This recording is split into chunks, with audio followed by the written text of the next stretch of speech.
So welcome to the fall edition of Lunch and Learn, and I hope you will provide yourself with a very nice lunch. Sorry, we cannot do it today.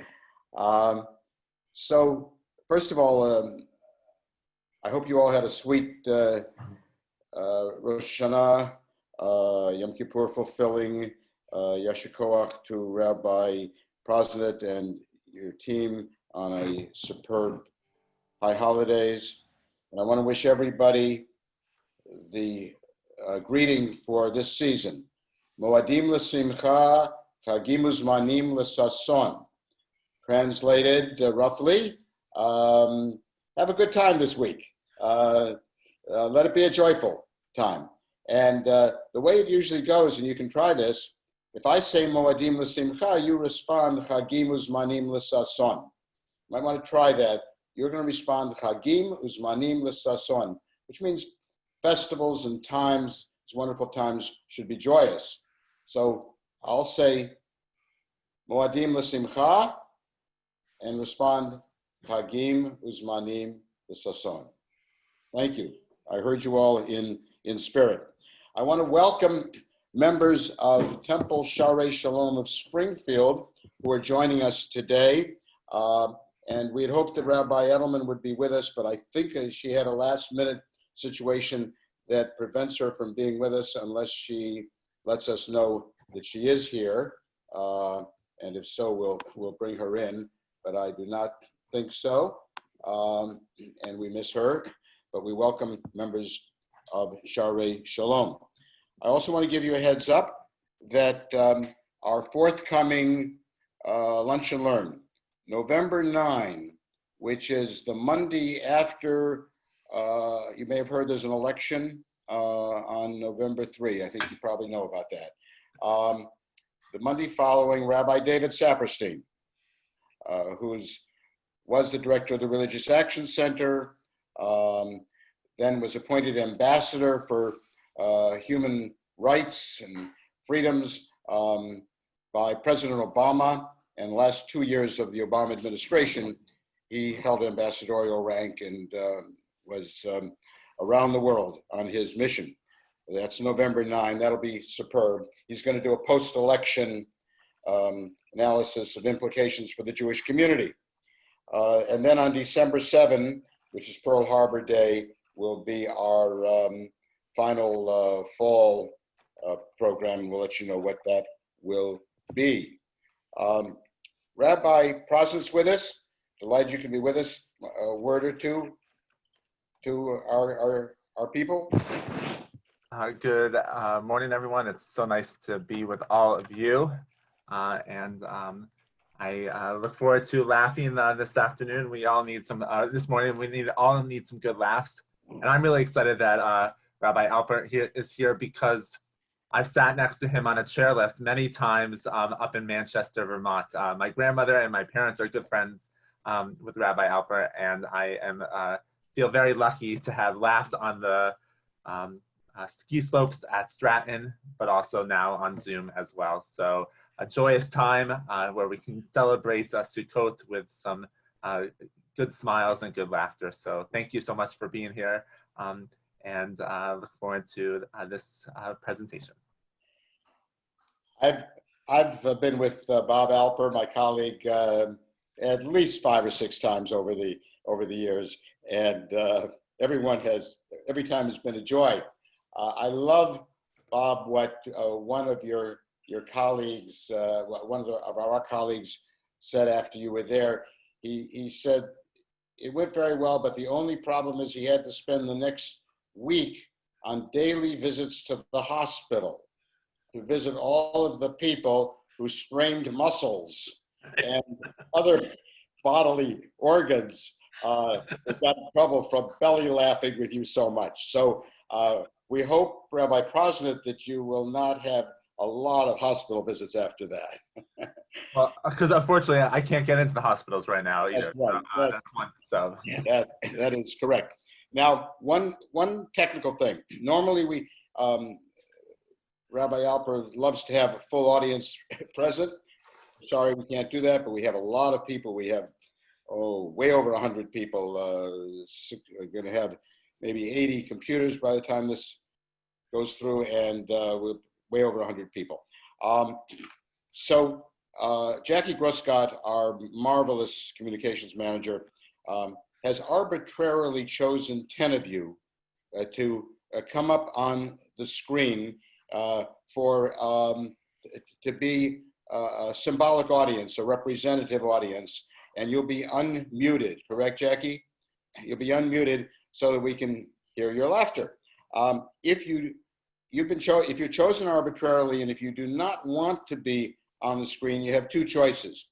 One, you can stop your video, and there's a place at the lower left of the screen where you can stop video. Or if you don't want to do that, you can send a message on chat to say, to Jackie Gruscott, to say, please remove me from video. Or you can go thumbs down like this if you want to on the screen, and she'll take you off, okay? That should be fun. So we hope it's okay with most of you or all of you that you will have about 10 you were arbitrarily chosen.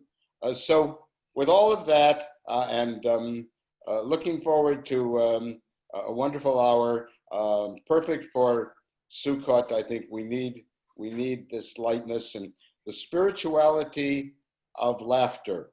Our colleague and our friend, Rabbi Bob Alper. Well, thank you very much. Thank you. And thank you for the invitation. We go, I was talking with Rabbi Kroloff beginning, we go back a long time. When I was a kid, when I was in high school, I was a member of the National Federation of Temple Youth, the New England Federation of Temple Youth, NEFTY. And I remember Rabbi Kroloff was a young rabbi at Temple Israel in Boston. That's one, these young rabbis were the inspiration for me to become a rabbi when I was in high school. I also used to do at the conventions, I would do about 10 minutes of Shelley Berman or Bob Newhart routines. Never realized I'd be a full-time stand-up comic, but that's probably where it began. And I want to thank Jackie, delight to work with, and the technical aspects of this. Thank you very much for putting it all together and being a lovely hostess. And the Prosnett family, I mean, I didn't realize that Ethan was your rabbi.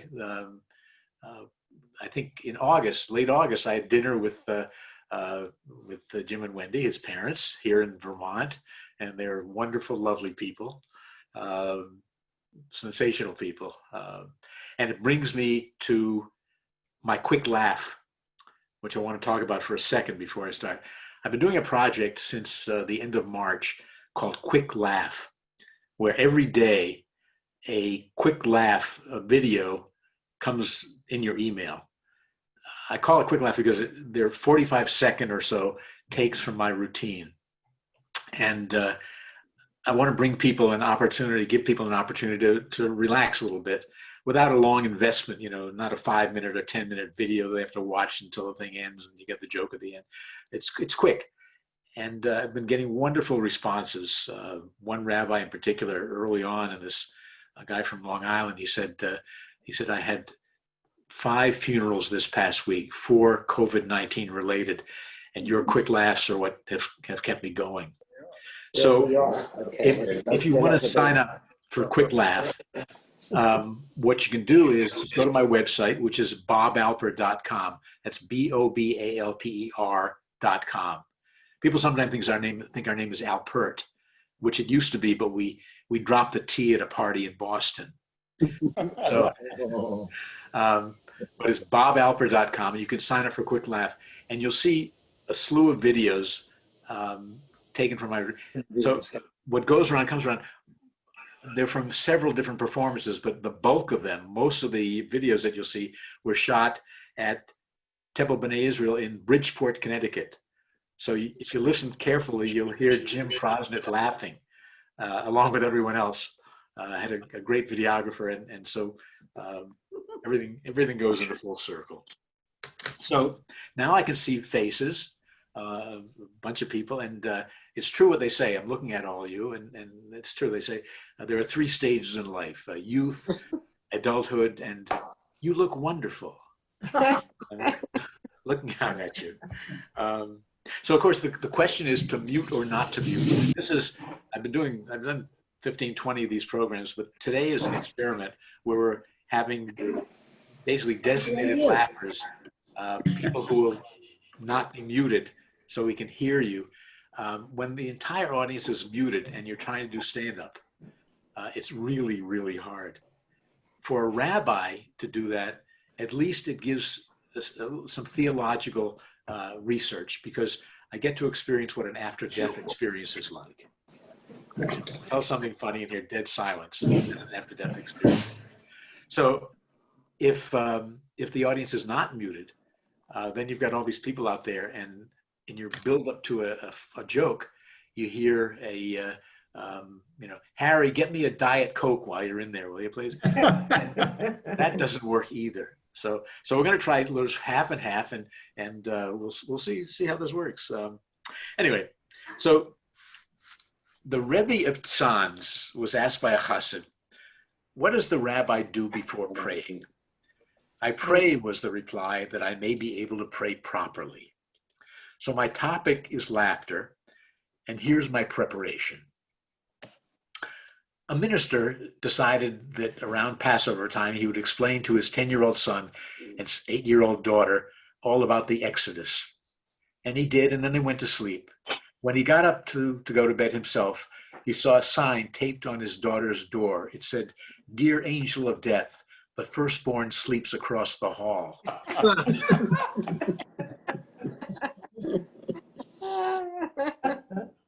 A rabbi, a cantor, and a synagogue president were on vacation in Borneo. They were captured by headhunters, and the leadership said, "We're going to kill all three of you. That's how we make our living around here. But we're sophisticated people. We'll give each of you one last wish." The rabbi thought for a minute. He said, "I guess," trembling, perspiring, "I'd like to deliver my Yom Kippur sermon one last time." And the cantor, also perspiring and trembling, said, "As for me, I'd like to chant the Kol Nidre one last time." And the synagogue president said, "Kill me first."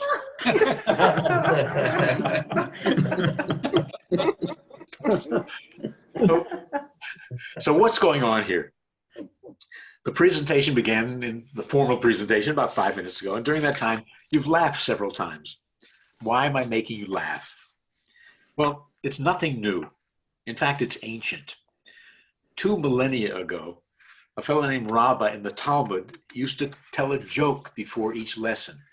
He would tell a joke, and the students would relax, and then in that state, they were able to take in the important and the serious parts of the lesson that was to follow.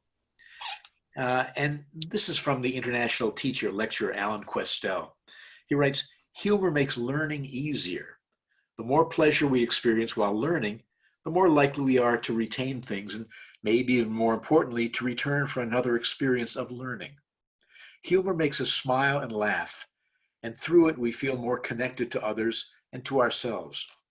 Humor is a gift that makes us feel young and hopeful." So years ago, I had a rather startling revelation. I realized there are different ways to serve as a rabbi. There's congregational life, and I spent 14 years in Buffalo, 6 years, in Philadelphia, 8 years. Congregational life, academic life, organizations, chaplaincies. My rabbinate is about creating laughter. And here's why.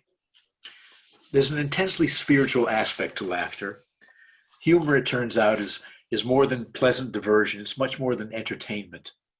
Laughter is life-giving, it's life-affirming, and increasing its incorporation into our lives is a splendid way to enhance our physical and our spiritual health, especially now, especially during these very difficult days.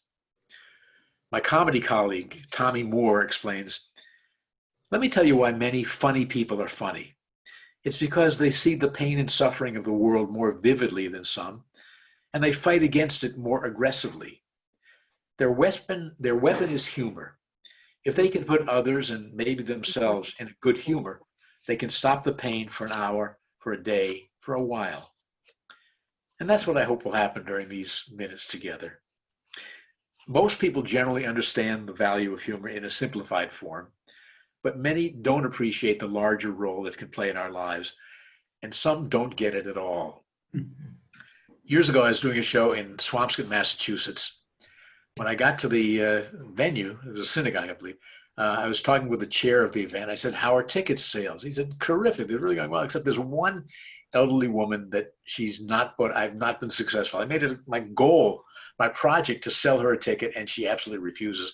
He said, and finally I asked her why she didn't want to come. And her response was, "Laughter and frivolity are not my idea of fun." I mean, how can you argue with that? So, in truth, having a well-developed sense of humor, experts tell us, can be a tremendous asset in meeting life's challenges, day-to-day adversities, and even major challenges. And by developing a perspective in which tempers stress with joy, you're free to be proactive rather than simply reactive when things don't go just the way you planned. As in confronting stress with humor. For example, here's an issue which I'd venture many of us are struggling: the issue of aging and forgetting. And a friend of mine told me he was afraid he was beginning to lose his memory. I said to him, "Forget about it."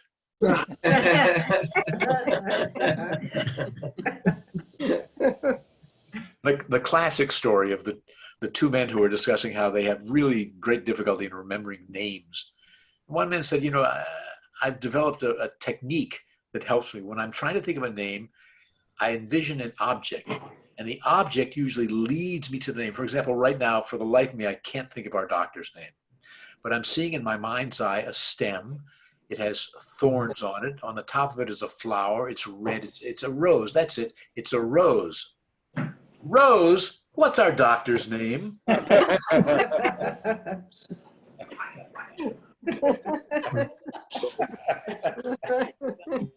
And then there's a story of a group of men who graduated college together. They're fraternity brothers, a large group, and they decided they would get together periodically for reunions. They had a committee that would decide all the details.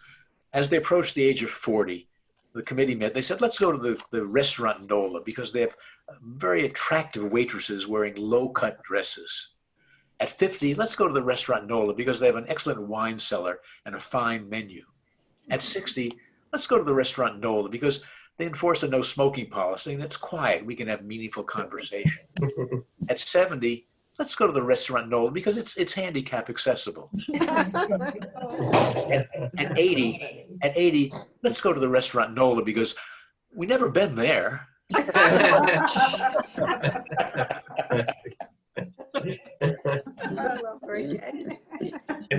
And here's some scientific information. All great apes laugh. Humans, chimps, bonobos, gorillas, orangutans, we all share that same magic tickle spot under our arms. I read this, I wonder, who did the research? Who tickled gorillas? Yeah. And then, of course, it reminded me of the story of a woman named Brenda who was an anthropologist who went to Africa to do some research, and she emailed her parents that she had gotten married while in Africa. Well, she came home and they awaited her at the airport. As she came through customs, they saw her followed by a man with wearing a grass skirt with a bone in his nose and a chicken feather wand flicking the air. Before she fainted, her mother said, Brenda, I told you to marry a rich doctor."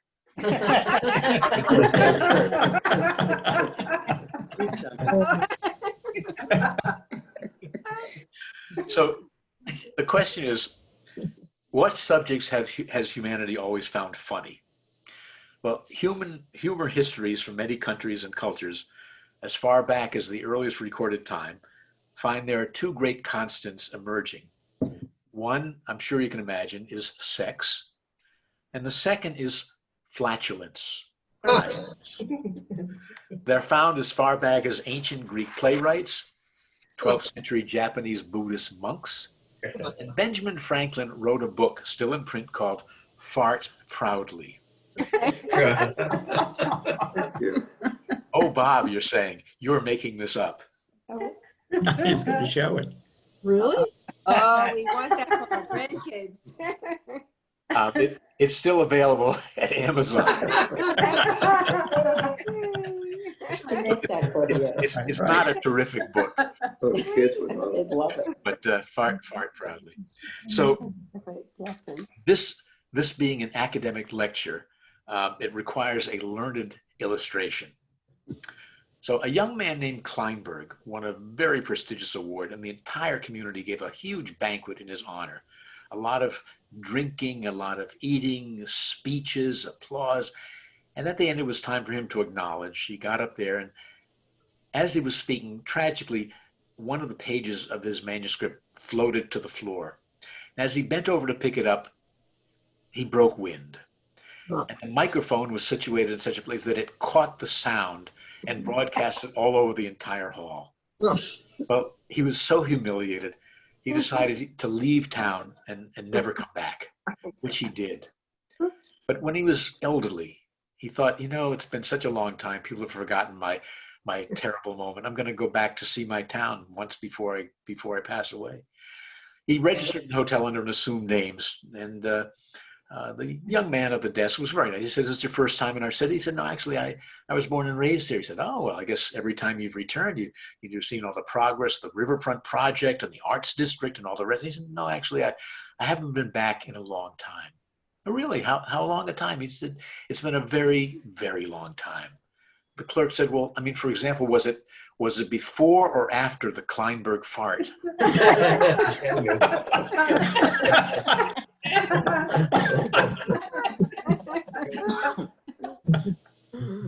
So the physical ramifications of laughter are well documented. In his classic book, the classic book about the physical ramifications of laughter is well known as Norman Cousins' book, Anatomy of an Illness, in which the former editor of the Saturday Review documented how, while battling a fatal illness, checked himself out of the hospital, as certain leaders are wont to do, checked himself out of the hospital and into a hotel room equipped with a slew of Marx Brothers and Candid Camera films. And he explained, "I made the joyous discovery that 10 minutes of genuine belly laughter had an anesthetic effect and would give me at least 2 hours of pain-free sleep." Laughter, it turns out, stimulates the release of endorphins, the body's own pain-fighting enzymes. The Journal of the American Medical Association reported on a Japanese study which found that skin welts shrank in allergy patients who watched Charlie Chaplin's comedic classic Modern Times, but not in patients who watched the Weather Channel.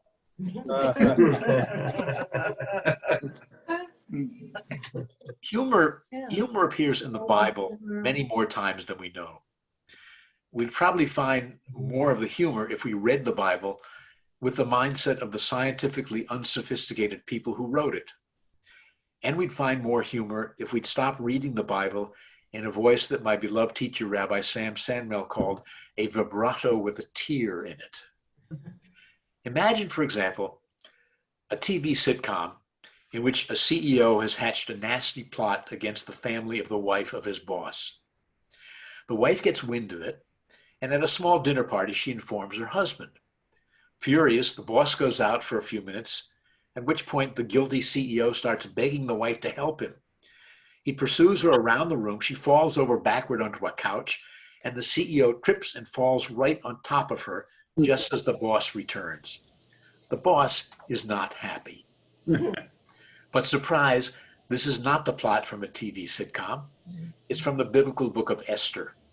The boss is King Ahasuerus, his wife is Esther, and the CEO is Haman. And the best line, you can look it up, when the king finds Haman on top of his queen, he exclaims, "Does he mean to ravish the queen in my own palace?" And the other thing you could look up, it'll disabuse you of what you were raised with, but that's okay. You remember that when you were a kid, we'd have all the beauty pageants. All the little girls would dress up, and who was going to be selected the queen, and whoever was Ahasuerus would select the queen as they parade before. That's not the way it happened. The women stayed in the house of the women for about a year, and then they went to the king for his approval or disapproval. But here's what happened. I'm just reading what it says. She would go in the evening and leave in the morning. Figure whatever you want to interpret, however you want to interpret it. So while an understanding of the value of good humor as physical therapy is relatively recent, another story in the Bible clearly presents laughter as a means of coping with difficult emotional issues. At one point, an angel tells Abraham that his wife Sarah will bear a son. In his response in Genesis 17:17, Abraham threw himself on his face and laughed as he said to himself, God, can a child be born to a man 100 years old? Or can Sarah bear a child at 90? And the story in Genesis continues. Sarah was listening at the entrance of the tent. Now Abraham and Sarah were old, advanced in years. Sarah had stopped having the periods of woman. And Sarah laughed to herself, saying, now that I am withered, am I to have enjoyment with my husband so old? Let me repeat that. Now that I'm withered, am I to have enjoyment with my husband so old? And you thought all those Viagra jokes were new. Also reminds me of a colleague who said he went into the third grade of his Sunday school in his church and said to the children, who can tell us about the resurrection? And one kid raised his hand and said, if it lasts more than 4 hours, call a doctor.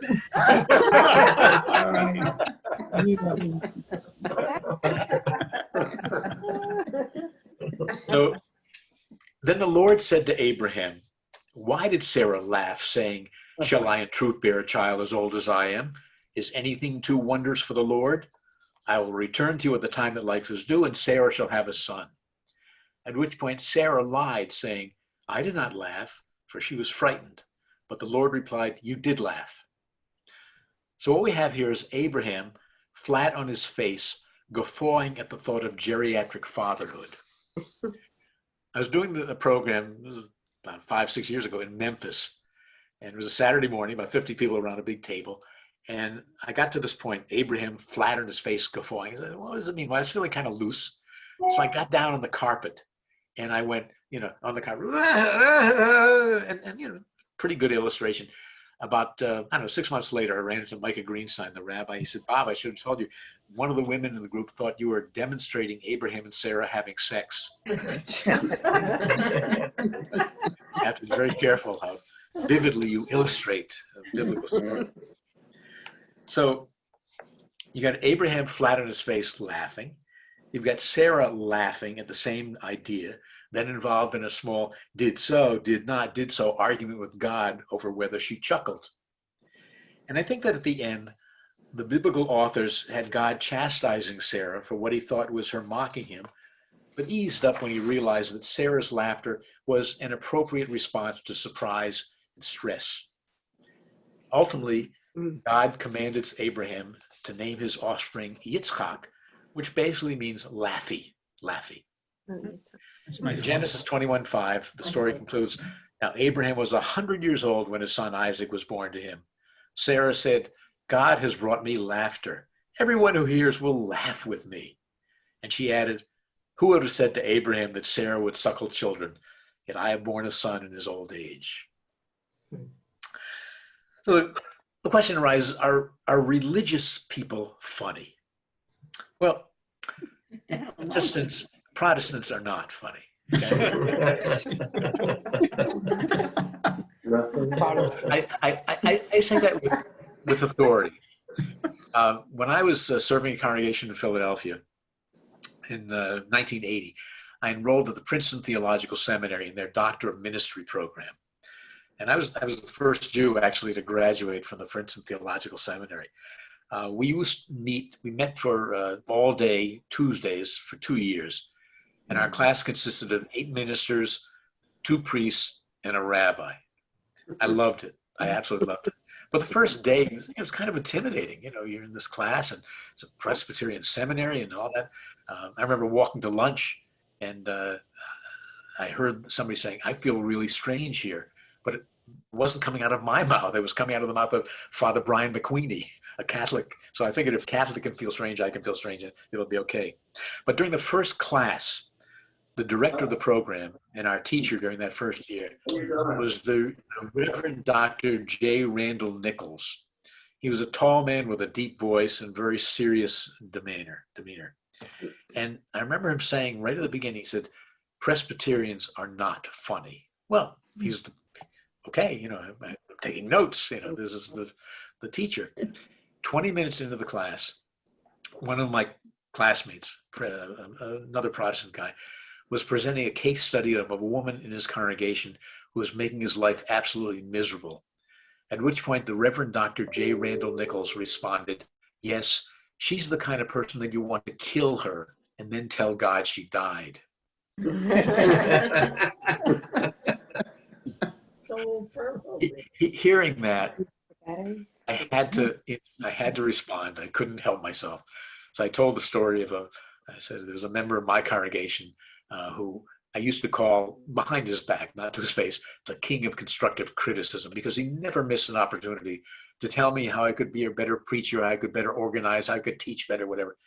And he gave me his advice one day, and I said to him finally, I said, you know, Fred, I wish I had 10 congregants just like you. He said, really, why do you say that? I said, because I have 20 congregants just like you.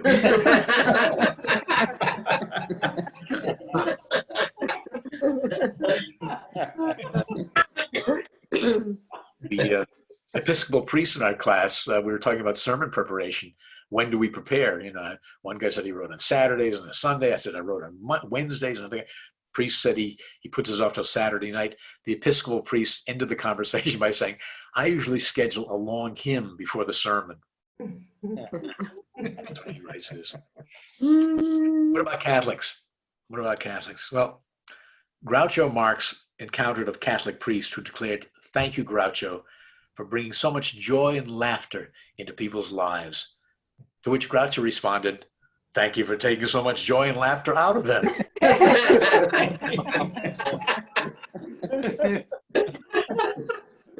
Well, that's unfair. Catholics can be funny. Okay, there we go. Catholics can be funny. When Pope Francis came to America, an organization called the I guess it's the Pontifical Mission Society of America. It's an international Catholic organization. Decided to hold a joke with the Pope contest because Pope Francis has a great sense of humor, and they wanted to see what kind of joke would Pope Francis really like. So they announced it on the Jimmy Fallon show, and Jimmy Fallon told his joke.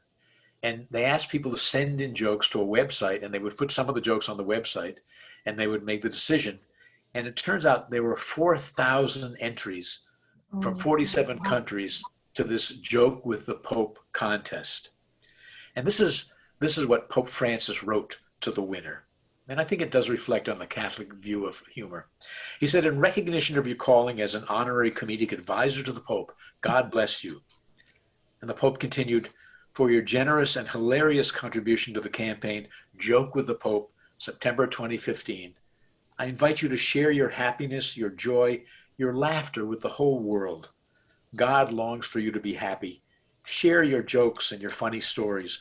The world will be happy, the Pope will be happy, and God will be happiest of all. So I guess that's the official Catholic view of humor. And the reason I know those words, I didn't Google them. I just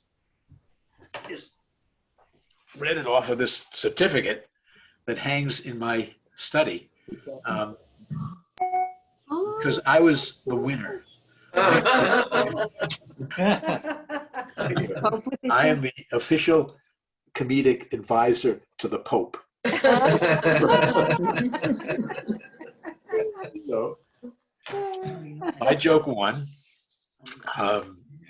You know, I wasn't going to enter the contest, but a woman named Rosalie Fox, a friend of ours here in East Dorset, Vermont, where I live, Rosalie, one day she said, Bob, you know, there's a joke with the Pope contest. You're going to enter, aren't you? I said, Rosalie, I don't do contests. A couple weeks later in the farmer's market, she goes, Bob, the deadline's Tuesday. Have you entered? I said, Rosalie, now you're really annoying me. I don't do contests. But I went home. My wife was out somewhere. I was sitting on the back porch. I took my iPhone. I recorded a joke. I sent it in and I erased it from my iPhone. A week later, I got an email saying, congratulations, you have been selected the honorary comedic advisor. Got publicity all over the world, including even a South African puppet news show did a whole thing on the honorary comedic advisor of the Pope, a rabbi. So probably you're wondering what was the joke? The joke, right. The joke goes like this. My wife and I have been married for 51 years, and our lives are totally in sync. For example, at the same time I got hearing aids, she stopped mumbling.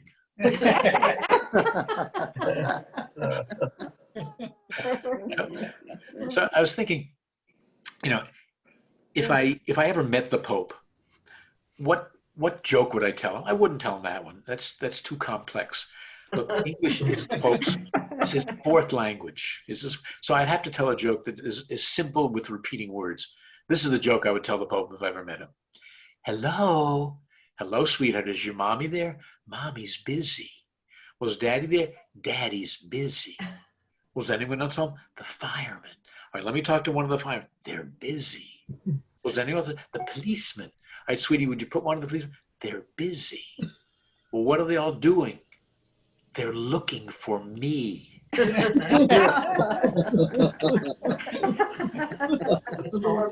Harvey. So the question arises: that was Christians. What about Muslims? Well, I founded a thing called Laugh in Peace Tour back in 2002, which I do stand-up comedy with Muslim comedians, and we've also added a Christian comedian. We've done, 700-800 shows, places, a lot of synagogues, of course, mosques, churches, a tremendous number of colleges, and we did the World Bank, we did the Clinton Presidential Library, and it's been a thrill. And I've gotten to know Muslim comedians, or I worked with, I think, 4 or 5 different Muslim comedians. So this is one guy. I want to ask Jackie to put the picture up of one of the guys I worked with. There he is. Okay. So you see him. His name is Azhar Usman, of Indian background, Muslim. Azhar, you see what he looks like.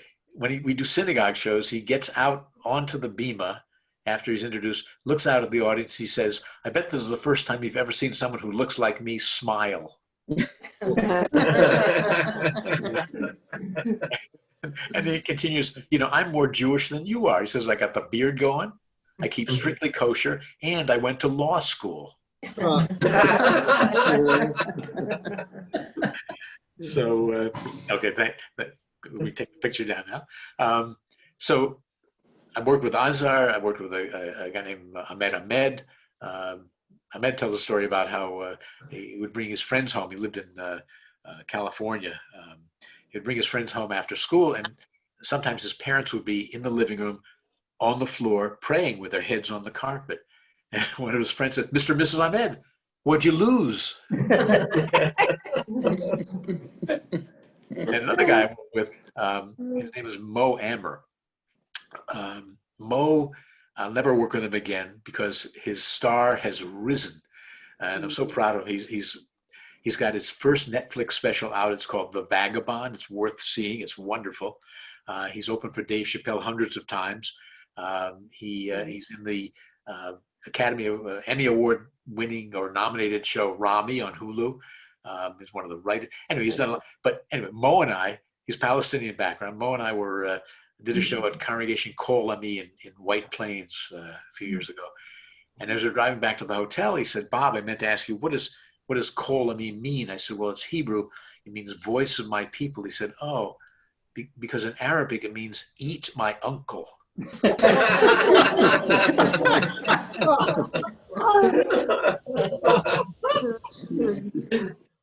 So Muslims are very funny too. Jews, I would modestly suggest, are the funniest group of all. And here's some information that will not surprise you. Jews love laughter. Andy Nolman, who's the former CEO and driving force behind Montreal's Just for Laughs, the world's first and largest comedy festival, he put it best. He said, it's been said that Jews have been stereotyped as a funny people. Well, if we are to be stereotyped in any way, I can think of many worse ones than that.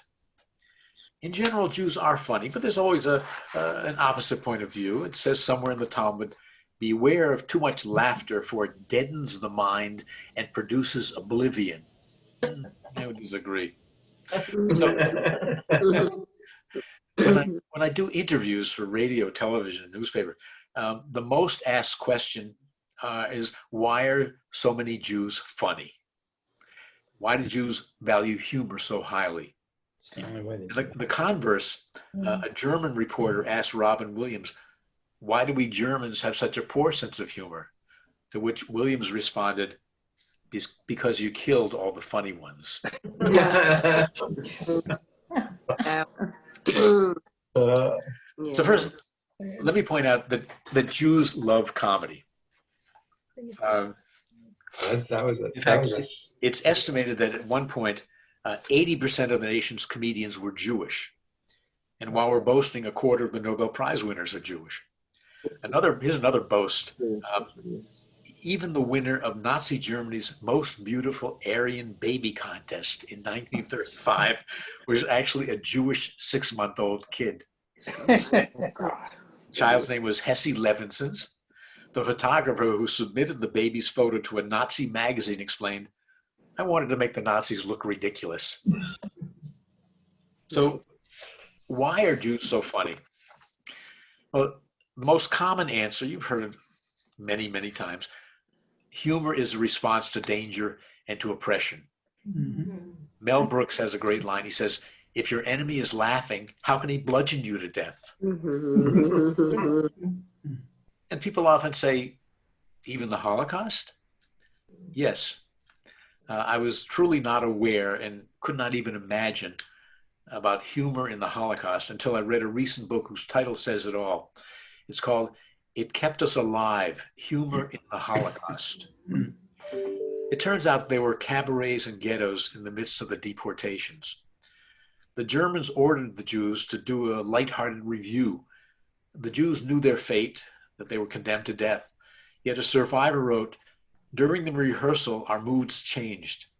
If we are forced to laugh before death, let it be a real laughter, like laughter before the occupation.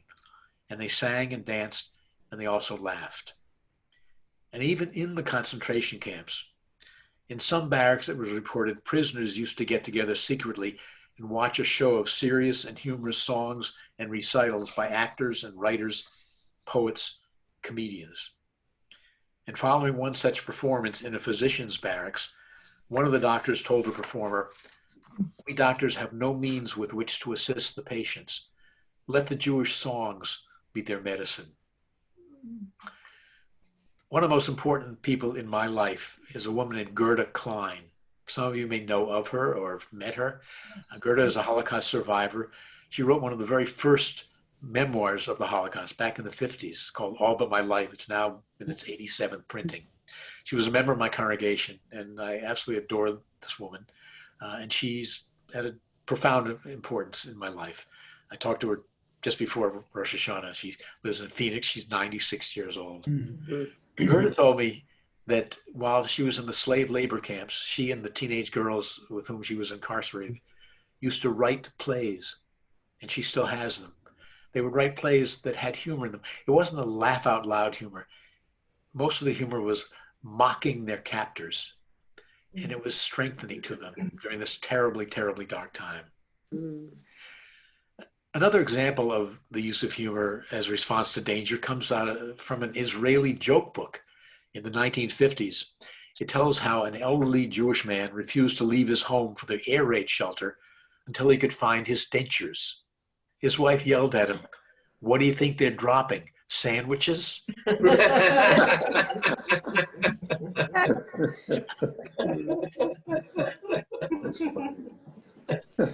Another reason Jews are funny is that we prize clever and succinct language.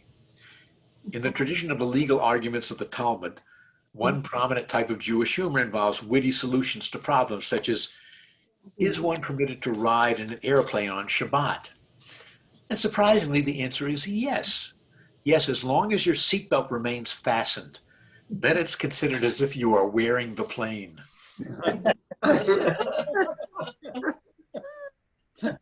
finally, humor is portable. Jews prize things that are portable.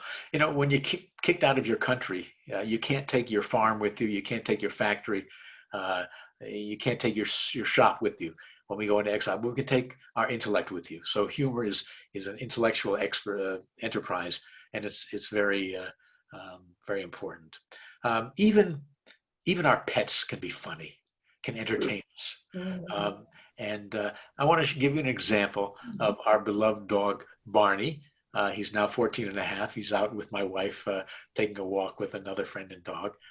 But this is a YouTube of Barney. Let's run that. Oh, God. Oh, he's cute. Beautiful home, too. Dorsey, Vermont. Oops. I think the sound's not on. There you go. Huh? No, she. Can you get it? No. Okay.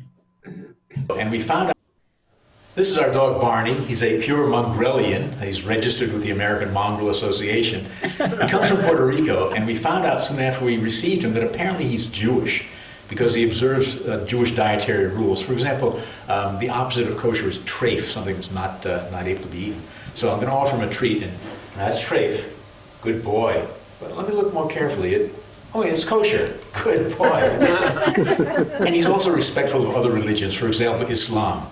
The word haram means something that's forbidden. So let's try another treat here. Okay. Now that's haram. Yeah, we wouldn't eat that. It's halal. Okay. And even Christianity. Here's a treat. And now, Barney, this is tasty. Yeah, we wouldn't eat that. But no, I'm sorry. It's bland. Good boy. Thank you very much, Barney. That was great. If you were here, I'd bring him. You could see him. But anyway, that by the way is one of the videos that's on my quick laugh. It's coming up. I think it's 3 or 4 days. Is going to be the video of the day. Barney doing his tricks. So if you subscribe, we also have a cat. Cat's name is my wife named his name is Bob Jr.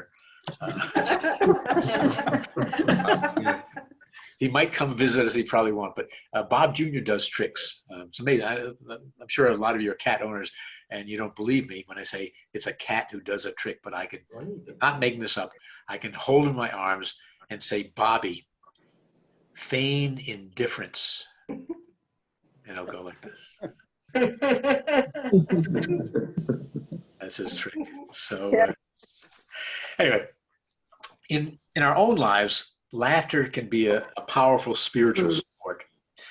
Think of 3 critical life cycle events: weddings, raising teenagers, and funerals. Weddings, when I was performing weddings, always begin with some humor, or try to begin with some humor. Then I would get serious. Weddings are serious, but humor at the beginning is important because it gives people a chance to relax.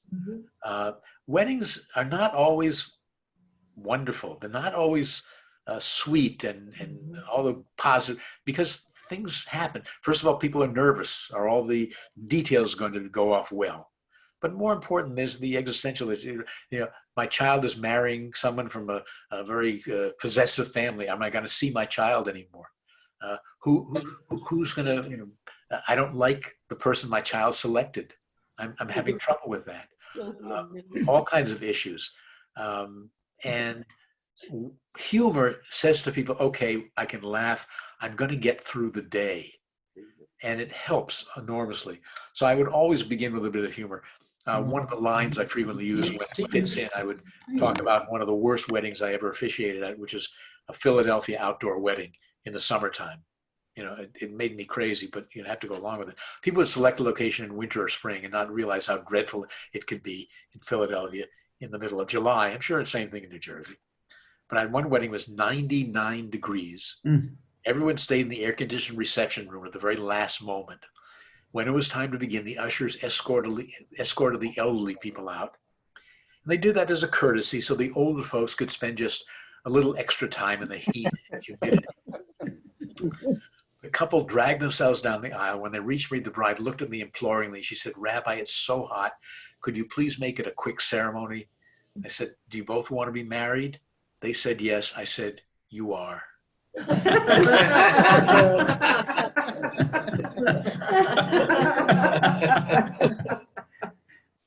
So humor is helpful in that. Humor is helpful also in dealing with teenagers. In my routine, I do a lot of teenager material. And, you know, I can see the whole audience laughs, but I can sense pockets of intense laughter. And I know that when those people get home, there's a 14-year-old waiting for them. It's sort of joint group therapy when parents of teenagers can laugh at raising teenagers. It's challenging, it's stressful, it's scary. And I'm not telling you anything new here. So some of the material, like with teenagers, I talk about, I say, my wife and I have been blessed with what we call an all-American family. We had a boy, a girl, and a vasectomy, one of each. Yeah, I know you're not supposed to favor one over the other, but around the time our kids became teenagers, I grew kind of partial to the vasectomy. And I say, the Torah talks about kids that age. According to one of the commentaries, the reason Abraham was about to sacrifice Isaac at the age of 12 and not 13 is because at 13, it wouldn't have been a sacrifice.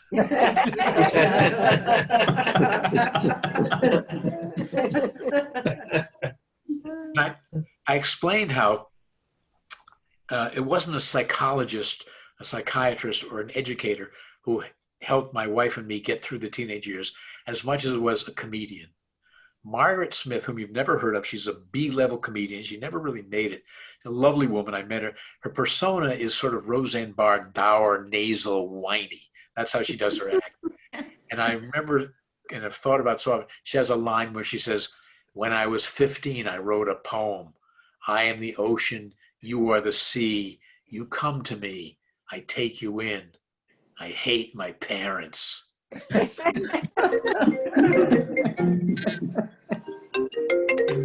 Again. Yeah.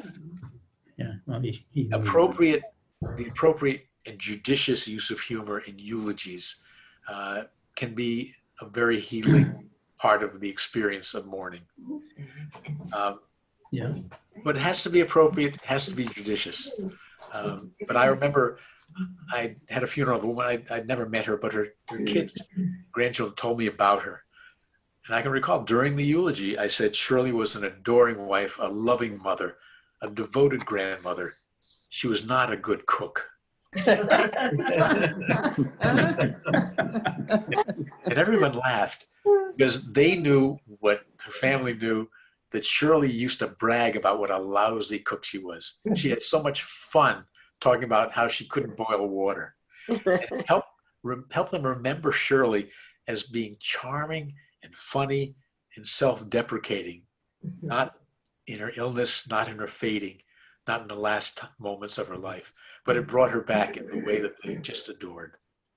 I think of my aunt.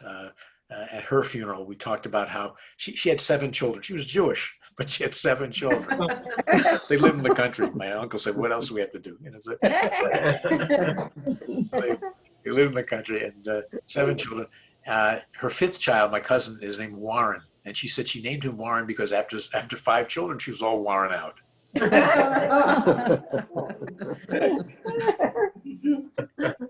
And I can share a hugely comforting memory of my mother's death. The day before she died, she was in the hospital, comatose.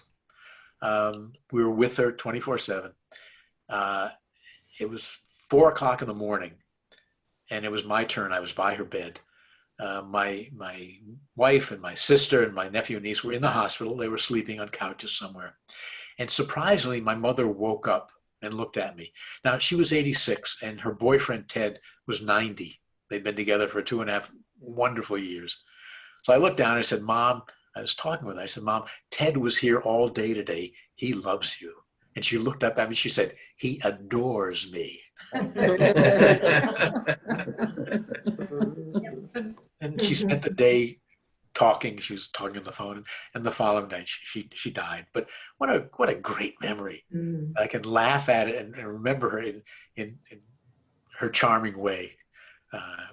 He adores me. So my suggestion, my sage rabbinical advice, is we need to put more and more laughter into our lives at all times. And doing so doesn't require one to become a comedian or even a joke teller. Telling jokes is primarily acting. Having a good sense of humor means you can smile and laugh easily, that you're a person who values lightness and fun. It means you can see more than one side of an issue, evaluating the proverbial glass as being half full rather than half empty. Mhm. Humor, of course, should be appropriate and unhurtful. Racist, dirty, homophobic stories and remarks carry with them a price, one that demeans the teller, while often making the listener feel uncomfortable. So, I've been doing this comedy thing, for all my life, really, and full-time for over 30 years. And I love what I do. There's a lot of comedy in my rabbinate, and there's a lot of rabbi in my comedy. I really don't believe it's in any way a rationalization of my unusual dual career. I've thought about it long and hard, and I've come to this conclusion. When I give a sermon, I hope I might move people spiritually. But when I make them laugh, I know I've moved them spiritually. Mhm. For me, that feels wonderful. Making people laugh as a passion, as a profession, garners a host of rewarding dividends, but none more fascinating than an email I received last month for a quick laugh. I forgot if I told you this at the beginning, but a rabbi in Long Island had 5 deaths this past week, 4 COVID related, and your quick laughs have kept me going. It's amazing what laughter can do. So let me end as I began with a story from the Talmud. Elijah was in the marketplace with a friend of his, and he pointed across the market to 2 men standing there. He said, "You see those 2? Yeah, they have a share in the world to come." The friend said, "Why is that?" Elijah said, "It's because they're comedians. When people are sad, they make them happy. They cheer them. And when people are angry with each other, they help make peace between them." So let me leave you with 2 more jokes. So hopefully you'll end with a hearty laugh. A couple was celebrating their 65th birthday together. They were born around the same time. And a genie appeared. The genie said, "You've been lovely people. I'm going to grant each of you 1 wish." The wife said, "I've always dreamed of taking an around-the-world cruise." And poof, she had 2 tickets in her hand. The husband said, "Well, as for me, I've always dreamed of having a wife 30 years younger than I am." And poof, he was 95.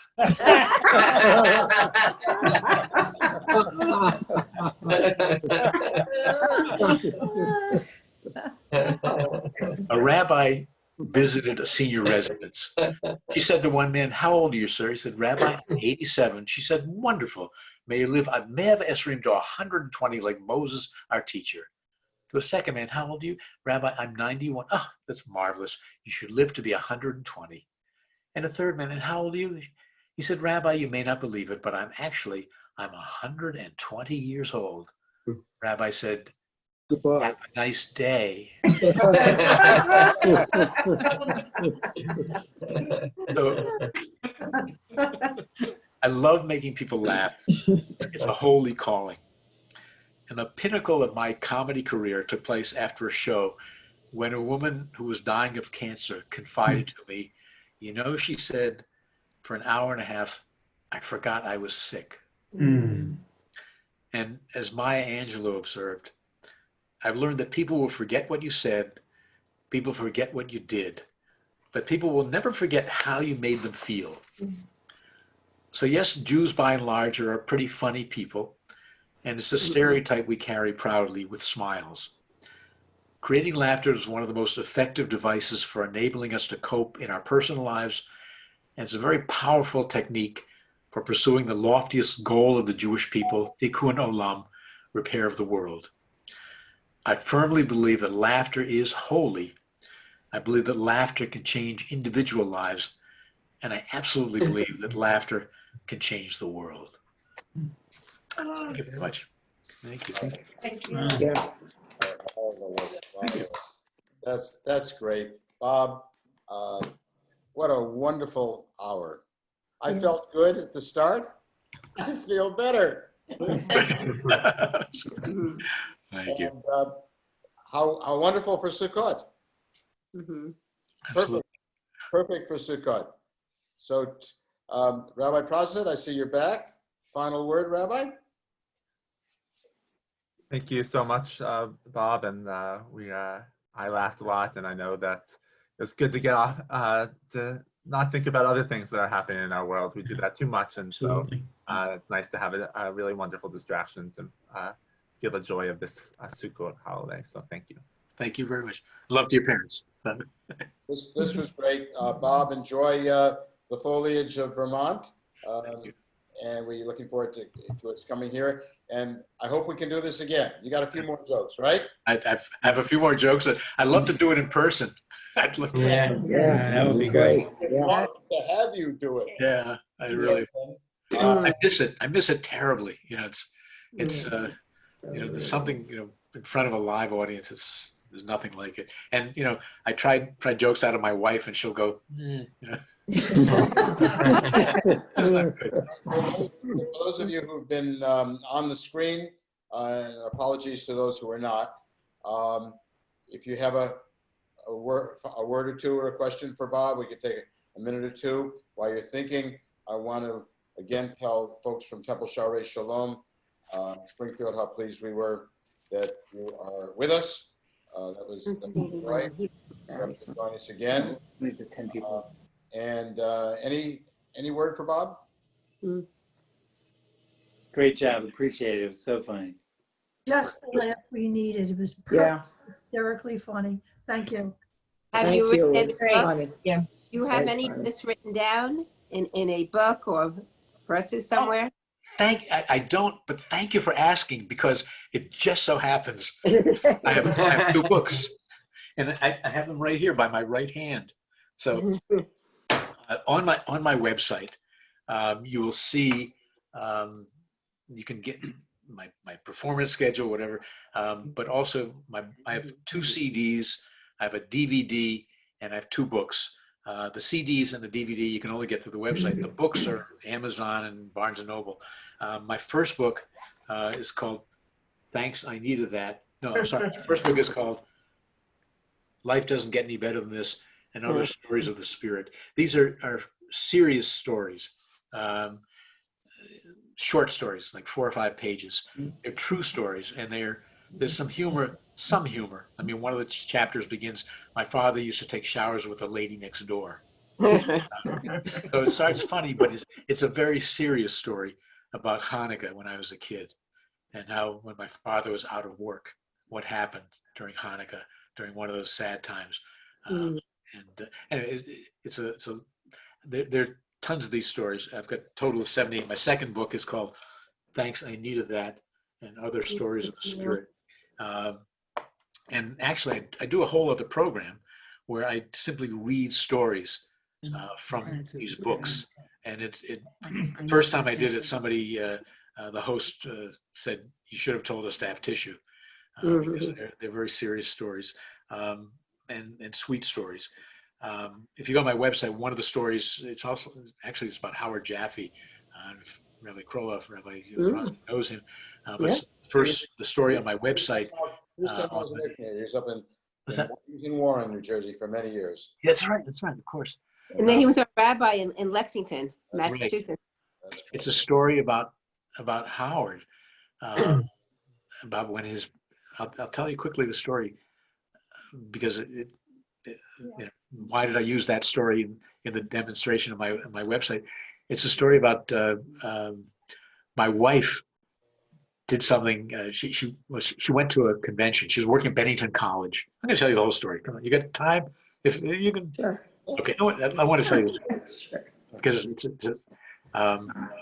Sherry worked at Bennington College, from which she graduated. And one Thursday, she said to her friend, Irene, I'll be gone tomorrow. I'm going away. I'm going to a convention. And Irene looked at her. She said, no, find me a husband. You know, she was early 30s, you know, nowhere relationship with some guy. And she said, find me a husband. And Sherry said, Irene, it's a convention of rabbis. Said, all right, that'd be all right. So she went to this convention and she was teaching about conversion, I think it was an outreach.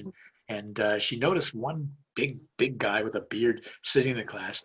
And he was, you know, she interested. She said, you know, interested woman. And she interested in him because of his persona, you know, he was a lovely man. And she sent him a note. Sherry sent him a note saying, I've never done this in my life, but I found out, you know, he's never been married. He's mid-30s, wants to get married. And I have a friend. He wrote back, he said, yeah, tell her to call me. So she went home. She told Irene about this lovely man. She called his synagogue. She got cold feet and hung up.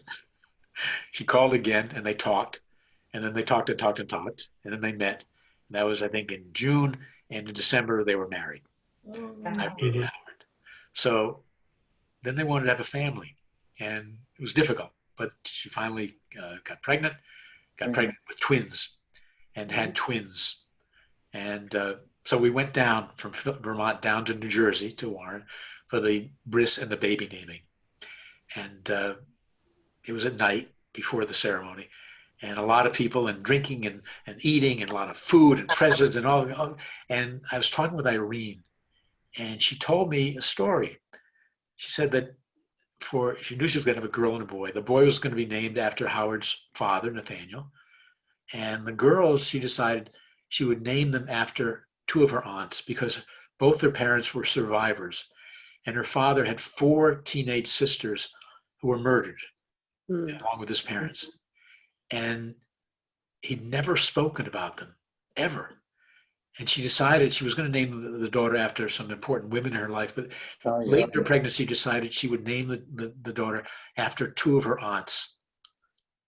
And she told her father about that. And her mother said from that moment, that was the first time that her father ever spoke about his sisters, when he knew that there would be a child named after them. And the story ends, well, I'm going to read you how the story ends. Why not? The story ends, exactly like your mother. we Jews are people who know unfathomable tragedy, but what our history, both ancient and modern, has shown us is that sometimes after the darkest, most frightening, and most destructive storm, there is always the possibility of a rainbow. So this is what I saw through the chatting people sitting and standing in that crowded living room. This is what I saw in the background. A dining room, overhead lights out, the space dimly illuminated by the glow from the adjoining kitchen, a playpen with 2 sleeping infants, and Irene's father. He sat alone in a straight-back chair beside the playpen, leaning forward, looking down silently, watching the babies. His forearm lay on the rail, and his chin rested on that arm as he stared below at the infants. With his other hand, he reached down and gently, with the weight of a feather, caressed their soft, tiny heads. So, anyway, that's one of my favorite stories. So the books are available. The CDs are available and all that. And my website also has video of me performing. The website is, the name of the website? BobAlper.com, BOBALPER.com. Or if you Google comedian rabbi, you get a couple of things. They're funny, but you'll get me. So you'll find me. And it's also on the website, on the opening page, is video of me doing stand-up, about 7 minutes of video, and also video of the Laugh and Peace tour performing together. We were actually in Durham, North Carolina. So you get a 7-minute demo, and you'll see Susan Sparks and Gibran Salim, who are very funny people. And that's on there too. So with that beautiful story, Howard Jaffe's a good friend of mine. I enjoyed that very much. Thank you all for being with us. We look forward to seeing you soon, Bob. This was a wonderful hour and a quarter. Thank you so much. We look forward, again, enjoy the rest of the Chag. And best to your dog and your cat. And you done good. You done good. I have another dog. I mean, I should mention my other dog. The Israel Guide Dog Center. We've been very involved in the Israel Guide Dog Center.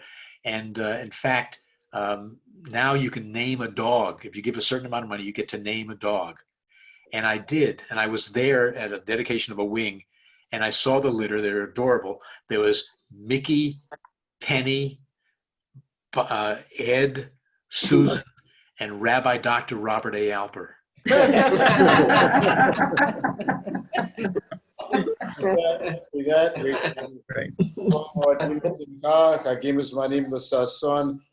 you for being with us. We'll see you often. And remember, November 9 with Rabbi Ambassador David Saperstein. All of you a good day. Be well, be safe, and tell your family and friends a good joke. Okay. Thank you so much. Thank you. That was great. Bye-bye.